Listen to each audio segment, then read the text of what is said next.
था। चित्तौड़गढ़ दुर्ग का निर्माण है वो आपके सबसे पहले तो चित्रांगद मौर्य ने करवाया था।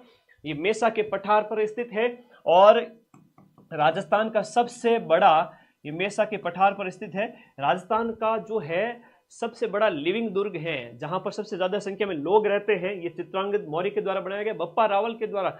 आपको पता है तो जो हारित ऋषि इनके गुरुजी हुआ करते थे, तो यहीं पर आपके जो भगवान शिव का एक मंदिर बनाया गया था मेवाड़ क्षेत्र में। कौन से मंदिर का निर्माण करवाया गया था आप बताएं, क्योंकि वो कहते हैं ना, मतलब वो उनके मेवाड़ के राजा अपने आप को चाकर मानते थे और एकलिंग जी को क्या मानते थे, राजा मानते थे। तो एकलिंग जी का मंदिर इन्होंने बनाया था। ये राजस्थान का वेलोर कौन से किले को कहते हैं? देखो भैंसरोडगढ़ का जो किला है ना, जो कि चित्तौड़ के अंदर स्थित है। कहां पर स्थित है?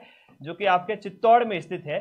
कर्नल जेम्स टॉड को एक बार कहा गया कि भाई आपको अगर राजस्थान के अंदर कोई जागीर मिलनी हो तो आप कौन से किले को लेना चाहोगे? कर्नल जेम्स टॉड ने कहा मुझे तो भैंसरोडगढ़ वाला किला दे दो भाई, चित्तौड़गढ़ के अंदर स्थित है। लोहागढ़ का किला है वो आपके कौन से जिले में स्थित है? लोहागढ़ है तो जाटों की जो रियासत हुआ करती थी, भरतपुर का लोहागढ़ किला। एक अभी हाल ही में प्रश्न आया था कि भरतपुर राज्य की स्थापना किसने की थी, तो चूड़ामन का नाम याद करना। चूड़ामन है भरतपुर के जाट राज्य के क्या हुआ करते थे, संस्थापक। मतलब सबसे पहले इन्होंने है वो भरतपुर के जाट रियासत की जो क्या है नींव डाली थी। ये प्रश्न अभी एग्जाम में पूछा गया था। कोषवर्धन का किला, कोषवर्धन कौन से किले का नाम है? शेरगढ़ किले का नाम है। कोष मतलब होता है खजाना गुरुजी। भाई कोष का मतलब क्या होता है? खजाना होता है कि नहीं होता है? खजाना बाहर नहीं रखना है, कोई चुरा के ले जाएगा। बाहर मतलब गुरुजी क्या मतलब? अरे 12 जिले की बात हो रही भाई, 12 जिले की बात हो रही है। ये शेरगढ़ का किला हो गया, ठीक है। तो ये आपको याद रखना है, कोषवर्धन इस किले का नाम है। बटनेर तो उत्तरी बटकीवाड़ है, वो आपका राजस्थान का सबसे पुराना किला हनुमानगढ़ में स्थित, जिसके ऊपर सबसे ज्यादा आक्रमण हुए, 30वीं शताब्दी में बना था, है ना। चंबल नदी के तट पर कौन सा किला स्थित है? कौन से किले की बात हो रही है यहाँ? चंबल नदी के तट पर। चंबल नदी के तट पर देखो आपका शेरगढ़ का किला है जो कि आपके धौलपुर के अंदर चंबल नदी के तट पर स्थित है। एक आपका जो शेरगढ़ का किला है वह आपके कहाँ है? बारा जिले के अंदर है। अलाउद्दीन खिलजी ने सिवाना के किले को 1308 ईस्वी में जीत लिया था और 1311 में जालोर जीत लिया। 1301 में उसने क्या जीत लिया था? 1301, फिर 1303 में तो उसने चित्तौड़ को जीता था। 1303 में किसको जीता था? चित्तौड़ को। और 1301 में हम बात करें तो वो रणथंभौर को जीता था। तो ये आप लोगों को याद रखना है कि अलाउद्दीन के विजय अभियान हुआ करते थे उस समय। जब 1308 में सिवाना के किले को जीता, उसका नाम उसने खैराबाद रख दिया। खिजराबाद है तो ये आपके चित्तौड़ के किले का नाम रखा था तुलजा भवानी। छत्रपति शिवाजी महाराज की जो कुलदेवी है वो तुलजा भवानी हुआ करते हैं। तो तुलजा भवानी माता का मंदिर आपको चित्तौड़गढ़ किले में देखने को मिलेगा। विभीषण जो रावण के भाई हैं उनका मंदिर, जो एकमात्र विभीषण मंदिर है, वो कैथून कोटा के अंदर है। एक आता है लक्ष्मण मंदिर, कहां पर है? राजस्थान के अंदर। एक प्रश्न जो आता है ना वो आता है लक्ष्मण मंदिर का। तो ये जो लक्ष्मण मंदिर है ना वो आपके कहां पर है? भरतपुर के अंदर है। क्योंकि लक्ष्मण, हम बात करें लक्ष्मण जी भरतपुर के जाटों के कुल देवता माने जाते हैं, ये इसलिए इंपोर्टेंट। किराडू का सोमेश्वर मंदिर है वो आपका गुर्जर प्रतिहार शैली का मंदिर हो जाता है। इसे जो है हम बात करें तो ये आपका भगवान शिव को समर्पित है, बाड़मेर जिले के अंदर स्थित है। किराडू को हम बात करें तो राजस्थान के अंदर जो किराडू है राजस्थान का खजुराहो कहलाता है। खजुराहो का मंदिर वैसे तो एमपी के अंदर है और इसे राजस्थान का हम क्या कहेंगे? खजुराहो कहेंगे। तो ये वेरी इंपॉर्टेंट हो जाता है याद। तो बेणेश्वर धाम है वो किन 3 नदियों के संगम पर स्थित है? सोम माई और जाखम है, जो अलग अलग डिस्ट्रिक्ट से अलग अलग अपने उद्गम स्थानों से आती है। सोम माही और जाखम। नवा टापरा, नवाटपुरा नहीं है, नवा टापरा। नवा टापरा जो गांव है जो आपका डूंगरपुर के अंदर स्थित है, वहां पर इन नदियों का आपस में क्या होता है? संगम होता है। वहां पर संत माव जी की तपोस्थली है। माघ पूर्णिमा के अवसर पर जिनका मेला लगता है, बेणेश्वर मेला लगता है, कब लगता है? माघ पूर्णिमा के अवसर पर। तो ये संत माव जी की तपोस्थली रही है ना। तो माघ पूर्णिमा के अवसर पर मेला है। संत माव जी को वागड़ का धनी कहते हैं, इतना प्यारा क्वेश्चन है।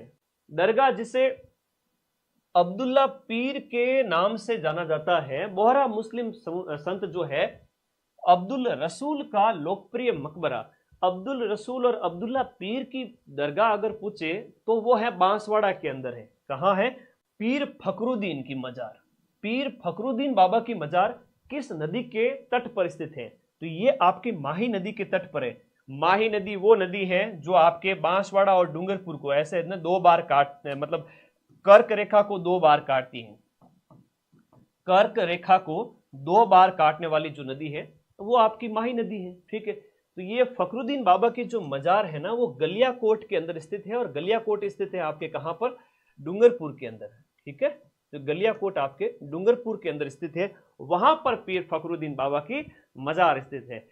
पंजाब शाह का उर्स, हाँ, पंजाब शाह का उर्स कहां मनाया था? देखो ये 2.5 दिन का उर्स मनाया जाता था अजमेर मध्यकाल के अंदर, आज से 300-400 साल पहले ले लो, तो मध्यकाल के अंदर अजमेर में यहाँ पंजाब शाह का उर्स लगता था 2.5 दिन का। तो ये आपको याद रखना है, 2.5 दिन का जो झोंपड़ा है वहां। वह किला जिसमें एक जैसे 9 महल स्थित है। देखो उस किले का नाम, अब ये क्वेश्चन है कि इंपॉर्टेंट है, बार बार एग्जाम में आता है। तो ये जो है आपके सवाई माधो सिंह जो है नाहरगढ़ का किला, 9 महल की बात हो रही है। एक जैसे कितने? 9, न से 9, न से 9 और न से नाहरगढ़। ये माधो सिंह की बात हो रही है। माधो सिंह को या फिर माधो सिंह सेकंड को या सवाई माधो सिंह को, एक ही बात है। ठीक है, सवाई माधो सिंह कहो या माधो सिंह सेकंड कहो, एक ही बात है। अब उनकी 9 मित्रियां थी। अब सबको खुश करने के लिए किसी के लिए बादल महल, मूमल महल, रसूख महल, सूर्य महल, चांद महल, और जो जैसी थी उसके उलिये के हिसाब से उसके लिए महल बना लिया कि तेरा थोबड़ा जैसा वैसे तेरे लिए महल बना दिया। लेकिन 9 ही अच्छी थी तो इसलिए 9 जैसे महल बना दिए। राजा की खास 9 मित्रियां, तो उनके लिए 9 महल बनाए। हवा महल का निर्माण किसने करवाया था?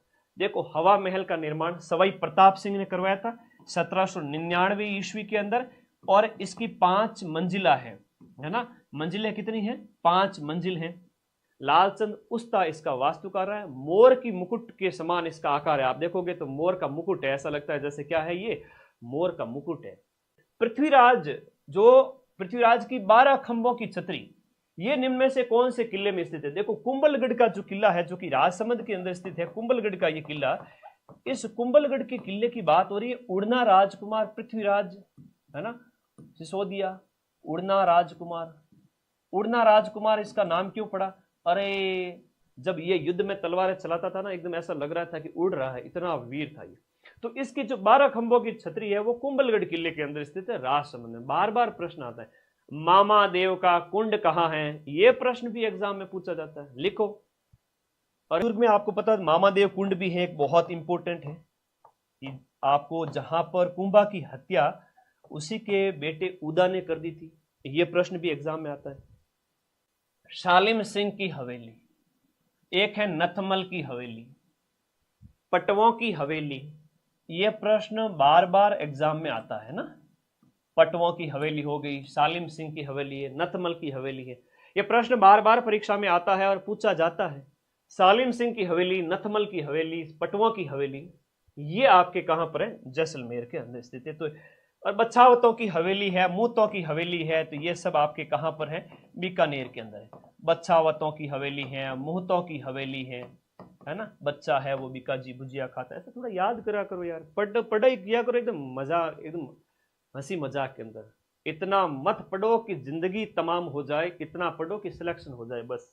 तो एक चित्रकार का नाम है जो कि है आपके शाइब राम जी। कौन है? शाइब राम। शाइब राम जी है आपके जयपुर शैली के चित्रकार। लेकिन एक आता है प्रश्न आपका साहिबदीन, चिंता मत। तो साहिबदीन की बात करें तो ये मेवाड़ के हैं। ये कहां के हैं? मेवाड़ का साहिबदीन है। निसार दीन की बात करें तो वो भी मेवाड़ का है, जिसने रागमाला चित्र बनाया था 1605 में, चावंड शैली का चित्र है। और ये तो इतना इंपॉर्टेंट है कि बार बार आता है। ये वो सब प्रश्न है जो बार बार पूछे। साहिब राम की बात करें तो साहिब राम आपका कहाँ का है? Sahib Ram very very important है, जयपुर शैली का चित्रकार। ठीक है, तो साहिब राम की बात करें तो साहिब राम है वो ईश्वरी सिंह के समय इसने आदमकद चित्र बनाए थे। ईश्वरी सिंह का आदमकद चित्र, आदमकद की मतलब बात करें तो ये होता है मतलब पोर्ट्रेट, खड़ा होता है ना एकदम से आदमी की हाइट के बराबर, मतलब 5 फीट 11 इंच, 5 फीट 8 इंच, इस तरह से आदमी की हाइट के बराबर जो चित्र है वो पोर्ट्रेट कहलाता है। साहिब राम ने ये बनाया था। अब ईश्वरी सिंह ने वो मराठों के आक्रमण के समय आत्महत्या कर ली थी। वैसे इसने सरगासुली नाम की एक इमारत बनाई थी, कहां पर? जयपुर के अंदर, सरगासुली, ठीक है, जिसे स्वर्ग का द्वार कहते हैं, लेकिन खुद ही स्वर्ग का द्वार हो गया। राम नाम सत्य, ऊपर से कूद करके नीचे पड़ गए थे, ठीक है। कौन सी चित्रकला शैली है वो मुगल चित्रकला शैली से सर्वाधिक प्रभावित हुई? देखो, मुगलों के साथ सबसे पहले जो वैवाहिक संबंध वगैरह या जो संबंध स्थापित करने की बात है, तो वो जयपुर रियासत में कछवाओं ने स्थापित किए थे, ठीक है। तो कछवाओं के ऊपर इसका सबसे ज्यादा प्रभाव पड़ता है उस समय, ये थोड़ा सा याद रखना है आपको। ओनली ऑन माइंड मैप, अपने जितने ग्रुप है, लाइब्रेरी वेरी में सब जगह बताया करो। पिछवई चित्रण की बात करें, देखो पिछवइयों की बात करें, पिछवई जो चित्र होता है ना, वो श्रीनाथ जी के जो मंदिर में उनकी मूर्ति के पीछे जो कपड़ा लगा रहता है, भगवान श्री कृष्ण की मूर्ति के पीछे जो कपड़ा लगा होता है, जिसपे उनके जीवन लीलाओं का अंकन होता है, नाथ द्वारा, राजसमंद का है ना, याद रखना, नाथ द्वारा की फेमस है पिछवई कला, राजसमंद, भगवान श्री कृष्ण के पीछे। Only on mind map. चित्रकला जो अपने आदमकद चित्रों के लिए जानी जाती है, बड़े बड़े चित्र है ना, आदमी के साइज के हिसाब से कि वो कितने फीट का आदमी है, उस हिसाब से उतने उतने बड़े चित्र, आदमकद चित्र। जयपुर का जो साहिब राम है, जिसने ईश्वरी सिंह के आदमकद चित्र बनाए थे। अरे कर दो शेयर, अपने जितने ग्रुप है, लाइब्रेरी वेरी में सब जगह बताया करो। एक चित्रकार का नाम है जिसका नाम है मोहम्मद शाह। देखो नाम याद करो, मोहम्मद शाह, ये जयपुर के कौन से महाराजा का दरबारी चित्रकार हुआ? तो मोहम्मद शाह है वो सवाई जय सिंह। ये इंपॉर्टेंट क्वेश्चन है, वेरी वेरी इंपॉर्टेंट है। हाँ, ये प्रश्न बहुत फेवरेट है अधीनस्थ बोर्ड का। पशु पक्षियों की चित्रण शैली। देखो पशु पक्षी क्या चुगते हैं? सर दाना चुगते हैं। हम तो नुक्ति वगैरह भी रख दो उनके आगे, बूंदी, तो भी वो खा लेंगे, है ना। तो बूंदी से याद कर लेना थोड़ा सा। पशु पक्षियों की शैली है वो बूंदी चित्रकला की शैली है। एक प्रश्न आता है, नारियों द्वारा शिकार है, नारियों द्वारा क्या किया जाता है? शिकार किया जाता है। नारियों द्वारा शिकार के दृश्य, ये कोटा शैली का चित्र है। किस शैली का चित्र है? ये है आपके कोटा शैली का चित्र। ओनली ऑन माइंड मैप, ठीक है। रागमाला एक वेरी इंपॉर्टेंट क्वेश्चन है, वेरी वेरी इंपॉर्टेंट। रागमाला किस शैली का चित्र है? रागमाला की बात करें तो ये सावंत शैली का चित्र है, जो 1605 ईस्वी के अंदर निशारदीन ने बनाया था, ठीक है, अमर सिंह के समय। अमर सिंह प्रथम के समय। और अमर सिंह की हम बात करें तो ये महाराणा प्रताप के क्या हुआ करते थे? पुत्र हुआ करते थे। तो राजस्थान की वेशभूषा में एक आती है आपकी अटपटी पगड़ी। अटपटी पगड़ी का संबंध है वो आपके मेवाड़ से संबंधित है। अटपटी पगड़ी। एक होता है मोठड़े की पगड़ी। कौन से होते हैं? मोठड़े की पगड़ी। और मोठड़े की जो पगड़ी होती है ना, वो आपके विवाह के अवसर पर पहनी जाती है। मोठड़े की पगड़ी है वो आपके किस अवसर पर पहनी जाती है? विवाह पर पहनी जाती है। जोधपुर का फेमस आपका जो बादला है वो निम्नलिखित से क्या है? बादले की बात करें, जस्ते से बना पानी का एक 2, 3, 5 लीटर का केन टाइप होता है, जिसमें पानी ठंडा रहता है, जस्ते से बना होता है। ये प्रश्न आता है, ठीक है। तो छींपों का आकोला हो गया, ये हो गया, ये हो गया, ठीक है। टेराकोटा हो गया, तो मोलेला राजसमंद हो गया। दाबू प्रिंट, कपड़े के एक हिस्से को कस के बांध दो और कलर के अंदर डुबो दो, तो जो आप दबा के रखोगे वो कलर नहीं होगा, बाकी जगह कलर हो जाएगा। तो ये दाबू प्रिंट है। जो आपका चीपों का जो आकोला है आपका चित्तौड़गढ़, वहां का ये प्रिंट है वो बहुत फेमस है। एक आता है बाडोल प्रिंट वगैरह, कहाँ का है? तो आदिवासी जो महिलाओं के द्वारा जो भीलवाड़ा सेक्टर का, वहां का प्रसिद्ध है। नांदने वहां के फेमस है, नांदने वगैरह। मोलेला गांव है तो मिट्टी की मूर्तियों के लिए फेमस है, जिसे मृण मूर्ति कहते हैं, ठीक है।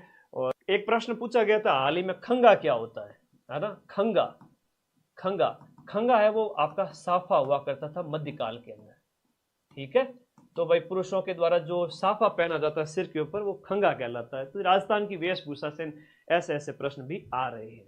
आगे देखो, मोजड़ी तो वैसे होती है आपकी जूतियां होती है, और मोजड़ियां तो विशेष रूप से आपकी इसकी कलाकारी है वो जालोर की बड़ी फेमस है, भीनमाल जालोर की। और जोधपुर की जूतियां बहुत फेमस है ना, जोधपुरी जूतियां बहुत फेमस है। और कलाकारी है वो भीनमाल की बहुत फेमस है कलाकारी, जिसकी हम बात करें, मोची भारत कढ़ाई, और ये प्रश्न आया था पिछली बार सीईटी के अंदर। ये आपका जालोर का फेमस है ना। और ये इंपॉर्टेंट क्वेश्चन लिखवा रहा हूं मैं। ऊंट की खाल के ऊपर सोने की मीनाकारी है, वो उस्ता कला कहलाती है। और इसके लिए इसामुद्दीन उस्ता को 1986 के अंदर पद्मश्री भी दिया गया था। तो ये क्या होगी, उस्ता कला होगी। उस्ता कला कहाँ की है, बीकानेर की फेमस है। बीकानेर की फेमस है उस्ता कला। प्रताप जी थे तो महान हो, तो थेवा कला है वो प्रतापगढ़ की है। और थेवा कला तो वो आपके सोने के आभूषण के ऊपर जो कांच की कलाकारी है, बेल्जियम कांच की, वो है। छपाई कला, दागू कला। सब्सक्राइब भी कर लेना अपने चैनल को, अगली क्लास के लिए तैयार रहना। पटेलियो है, बिचियो है, लालर है, माचर है। अब वो माचर का ही है गुरुजी। और लालर माचर है पहाड़ी क्षेत्रों के गीत है। मेवाड़ के अंदर विशेष रूप से हम बात करें, मेवाड़ के पहाड़ी क्षेत्रों के विशेष गीत है जो आपके आदिवासी क्षेत्रों के अंदर गाए जाते हैं। पटेलियो, बिच्छू, लालर, माचर, कुर्जा, पीपड़ी, गुगरी, केवड़ा। एक थाना के गीत आवे तो बोल दिया करो, बस शर्म क्यों करो। ऑनलाइन बैठा हो कि फोन सामने रखा हुआ है और फोन सामने रखा हुआ है तो कोई गीत गा लिया करो। कुर्जा आवे कि नहीं, पीपड़ी है। कुर्जा, कुर्जा को संबोधित करते हुए अपने पति की याद में, अपने मित्र की याद में, मित्री है वो गाती है। इस तरह से कई सारे गीत है। जैसे झुरावा एक गीत है ना, झुरावा है जैसलमेर का। तो ये सारे वियोग गीत हैं। मित्री के द्वारा मित्र की याद में, पत्नी के द्वारा पति की याद में गाए जाते हैं। अपने किसी काम के नहीं, अपन 4th ग्रेड के लिए गा सकते हैं, ठीक है। तो ये वियोग के लिए है, विशेष रूप से विचरण के लिए। तो याद आती है ना अपने प्रियतम की, उसके लिए। तो राजस्थानी लोक गीतों के नाम है। तो ये और भी बहुत सारे नाम हैं। इंडोणी है, पणियारी है, कांगसियो है। हमारे छैल भंवर को कांगसियो पणिहारियां ले गई रे, कुर्जा भंवर दिला दे। रिद्धिमा गीत आवे को शर्म आ रही है बेटा। अभिव्यक्ति, तुम बच्चे लोग हो, बताओ बताओ, विराट, चेतन, तुम लोग अभिव्यक्त करना सीखो। मैंने कई बच्चों से बात की तो कई बच्चों को इतनी शर्म आती है।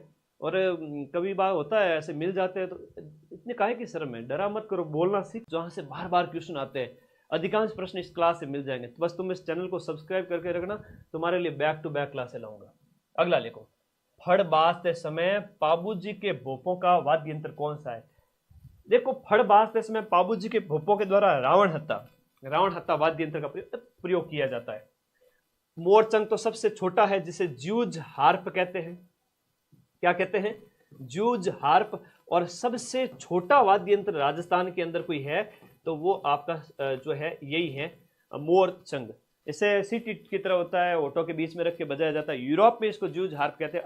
अलगोजा है तुम्हारे छैल भंवर को अलगोजो खेता में बाजे छे। तो अलगोजा राज्य वाद्य यंत्र है, राजस्थान का राज्य वाद्य। पाबूजी की जो फड़ है वो सबसे लोकप्रिय फड़ है ना। तो ये कई बार प्रश्न आता है, सबसे लोकप्रिय फड़ कौन सी है। फड़ क्या होती है सर, अरे सूती जो कपड़ा होता है ना, उस सूती रेजी टाइप के कपड़े होते हैं, उनके ऊपर लोक देवता के जीवन से संबंधित चित्र बने होते हैं। और भोपे लोग उन चित्रों को देख देख के गाते हैं और वाद्य यंत्र बजाते हैं, उनके जीवन का वर्णन करते हैं। महापुरुषों, लोक देवताओं के चित्र होते हैं। अमिताभ बच्चन की फड़ बन गई, बात करते हो। सबसे लोकप्रिय है तो फड़ आपके पाबूजी की है। प से पाबूजी और पाबूजी से प्रिय, याद रहेगा। देवनारायण जी भगवान की है तो सबसे बड़ी फड़ है, सबसे लंबी फड़ है। वाद्य यंत्र कौन सा नहीं है, अरे कतर के रावण राज में गुरुजी को भी दुख है सासू मां। कतर से कमायचा, त से तंदुरा, र से रबाज, र से रबाब। रावण राज में रावण हत्ता, ज से जंतर। गुरुजी को भी दुख है सासू मां। गुरुजी से हो याद हो गया गुजरी, है ना, याद करो। चिकारा, सासू मां से देखो सारंगी, सुरिंदा है। ये इतने याद कैसे, देखो ये ट्रिक से याद कराता हूँ आपको, ऐप के अंदर जब पढ़ते हो ना उस समय। तो यहाँ पर ये सारे के सारे हो गए, लेकिन अलगोजा है वो आपका सुशिर वाद्य यंत्रों के